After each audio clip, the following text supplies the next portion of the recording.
நாளைக்கு கோர்ட்ல நம்ம திட்டம் என்னன்னா, இந்த கேஸ் அடுத்த ஹியரிங்க்கு தள்ளி போடுறதுதான். நமக்கு இன்னும் கொஞ்சம் டைம் வேணும். அதான் நம்மள காப்பாத்தும். அப்ப யாருமே போக வேண்டாமா மல்லி? இல்ல, ராஜியும் ரஞ்சிதாவும் மட்டும் அங்க வரக்கூடாது.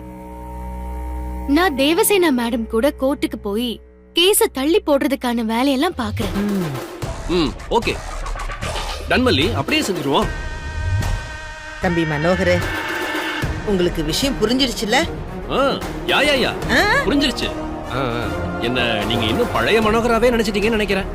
பொண்டாட்டிக்கு பயந்து அவகிட்ட இருந்து தப்பிக்க நடிச்சு நடிச்சு இப்போ நடிப்பு என் ரத்தத்துல பூரி பண்ண விஷயமாயிடுச்சு. காமெடியாவும் நடிப்பேன், குணச்சித்திரமாவும் நடிப்பேன்.